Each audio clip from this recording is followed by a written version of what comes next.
कि जब भी सीजीटी टैक्स आपकी बढ़ती है, ठीक है, तो सेलिंग कम हो जाती है।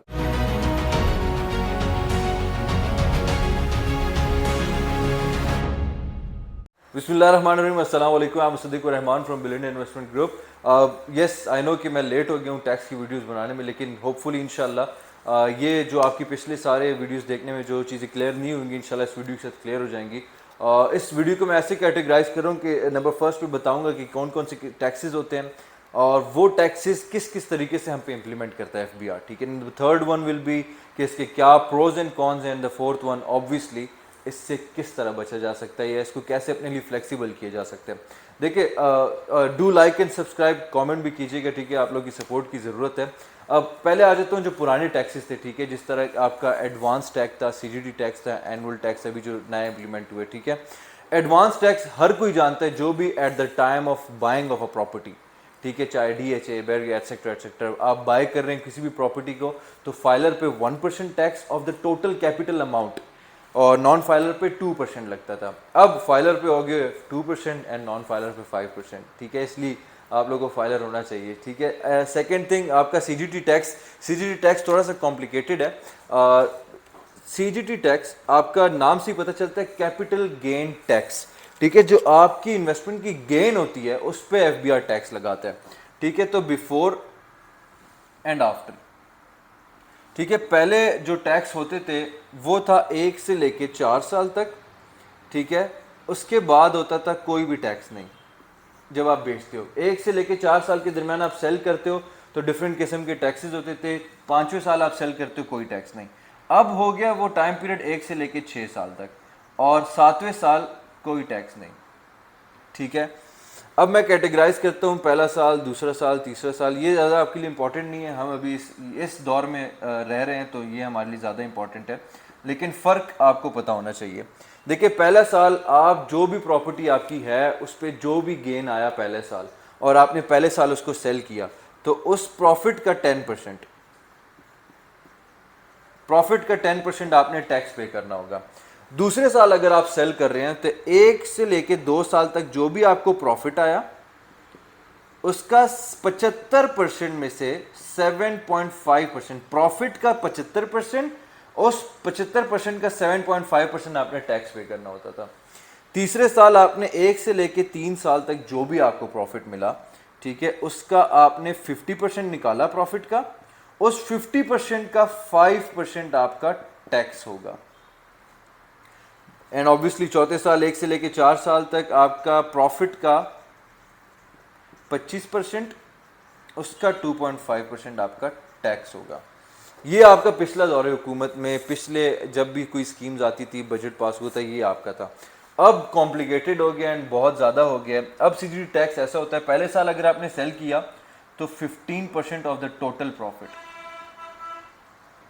दूसरे साल आपने सेल किया टोटल प्रॉफिट का 12.5%, तीसरे साल आपने सेल किया 10% of the total profit and so on. छठे साल कितना बच जाता है? I guess 2.5% of the total profit. ये आपका हो गया सीजीटी टैक्स अभी का, ठीक है। इसको तो देख के मेरी भी हालत पहले स्टार्ट में परेशान हुई थी कि ये तो बहुत ही ज़्यादा जुल्म है, लेकिन इसके अभी कुछ प्रोज है भी हैं, कुछ कॉन्स भी हैं एंड इसका वे आउट भी है आप लोग के लिए, ठीक है। उसको मैं बाद में डिस्कस करता हूँ। एक और तीसरा टैक्स आया हुआ है जो पहले नहीं था, होपफुली मुझे मेरे इल्म में भी अभी आया है, एनुअल टैक्स। एनुअल टैक्स एक रेंट के हिसाब से, रेंट की मद पे हुकूमत आपसे लेती है, ठीक है, कि आपका जो 2.5 करोड़ से ऊपर जितनी भी प्रॉपर्टी, ठीक है, आपका एक्यूमुलेटेड प्रॉपर्टी अगर 2.5 करोड़ है तो 2.5 करोड़ पे आपका टैक्स नहीं लगेगा। 2.5 करोड़ से ऊपर, लेट सपोज आपका 5 करोड़ की प्रॉपर्टी है, एक्यूमुलेटेड प्रॉपर्टी, तो फर्स्ट 2.5 करोड़ पे आपका कोई भी एनुअल टैक्स नहीं है, रेस्ट ऑफ द 2.5 करोड़ पे आपका टैक्स होगा। लेट सपोज आपका 1 लाख या 10 लाख बनता है, ठीक है, 10 लाख का 1% वो लोग आपसे टैक्स चार्ज करेंगे इन अ फॉर्म ऑफ रेंटल, ठीक है। ये ऐसे होता है कि 2.5 करोड़ से ऊपर अगर आपकी लाख या 10 लाख आपका, एक इसमें बहुत इंपॉर्टेंट बात है कि ये आपके 2.5 करोड़ का जो प्रॉफिट आते हैं ना, लेट सपोज आज आपकी प्रॉपर्टी है वो 2.5 करोड़ की है, ठीक है, सारी एक्यूमुलेटेड प्रॉपर्टी, वो by the end of this next year वो बन जाता है 3 करोड़ कीमत पे। उसकी जो मालियत होती है, उसकी जो वो होती है, क्या कहते हैं, what do we say that, उसकी जो वैल्यू होती है वो 3 करोड़ बन जाती है। ठीक है, तो आपकी 50 लाख पे ये रेंटल वैल्यूड आएगा। 50 लाख का 1% आपसे हुकूमत चार्ज करेगी। ये रेंटल आपसे लिया जाएगा as in the form of annual tax. ठीक है, लेट्स सपोज 2.5 करोड़ अभी हैं आपके पास, साल के एंड पे वो बन जाता है 3 करोड़, तो 50 लाख आपको प्रॉफिट हुए। इस 50 लाख का 1%, चाहे आप इस चीज़ को सेल करें चाहे आप इस चीज़ को ना सेल करें, 31 दिसंबर को 50 लाख का 1% आपसे कटा जाएगा as in the form of annual tax. ठीक है, ये तो हो गए आपके टैक्सेस। अब इनसे इनके क्या प्रोज एंड कॉन्स है। ठीक है, मैं समझता हूँ कि आपका जो एडवांस टैक्स है वो तो ऑब्वियसली होना ही है ना। सीजीटी टैक्स है आपका। 2006 में अमेरिका में एक वो हुआ था, सर्वे हुआ था कि जब भी सीजीटी टैक्स आपकी बढ़ती है, ठीक है, तो सेलिंग कम हो जाती है आपकी। ठीक है, because of the market pressure, because of the tax pressure and obviously human psyche की वजह से लोग पैनिक कर जाते हैं, वो सेलिंग नहीं करते। ठीक है, वो स्टेटिस्टिक्स को नहीं देखते, वो जस्ट देखते हैं कि यार मुझे इतना % टैक्स लग रहा है तो फिर मैं इसको सेल नहीं करता। ठीक है, मौत आती है लोगों को टैक्स देने में। ठीक है, अनफॉर्चुनेटली यहाँ पे भी बाहर मुल्कों में भी लोगों को मौत आती है। अब सिनेरियो ये है कि, और एक और सर्वे ये भी हुआ था कि अगर आपकी जो सीजीटी टैक्स होती है वो लीस्ट रखी जाए, ठीक है, तो उससे ना रेवेन्यू बढ़ता है ना मुल्क को फ़ायदा होता है। ठीक है, अब सीजीटी टैक्स में, अब ये सीजीटी टैक्स तो लागू हो चुका है हम पे।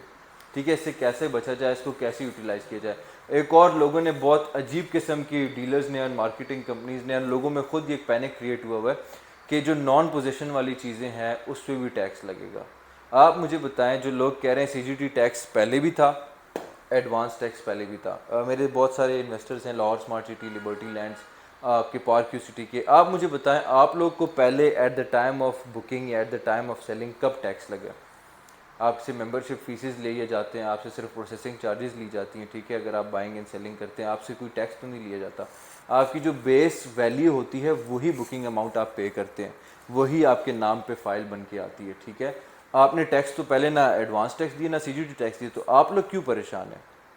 ये उन लोगों के लिए है जो आपकी सोसाइटीज़ पोजेसन दे दी चुकी होती है आपको, या आपको बता देते थे कि आप घर में घर की डेवलपमेंट करें, जैसे बहरिया हो गया, डीएचए हो गया, और डिफरेंट कैश के जो प्रोडक्ट्स हैं। इवन ग्राना को भी मैं इसमें शामिल करूँगा क्योंकि ग्राना तो कभी पोजेसन देता ही नहीं है। ठीक है, लेकिन उसका आपको रेंटल आ रहा होता है। ठीक है, तो वहाँ पे भी टैक्स आपको लागू होगा।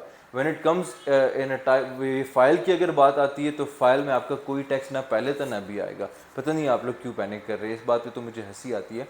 अब सीजीटी टैक्स से जो कैश के लोग हैं, ठीक है, मैं समझता हूँ कि अगर आप एक प्रॉपर्टी है, इसमें मैच्योरिटी आ जाती है, इमेच्योरिटी आ जाती है। लेट्स सपोज डीएचए में मैं एक प्लॉट लेता हूँ, उसकी कीमत है 1 लाख, ठीक है, और उस पर जो प्रॉफिट आता है 1 साल के अंदर 50,000 आता है। ठीक है, 50,000 प्रॉफिट आते हैं, तो 50,000 का पहले साल मुझे 15% पे करना होगा। ठीक है, वो ऑब्वियसली आपको पता है 7,500 बनता है। ठीक है, 7,500 आपने पहले साल पे करना है।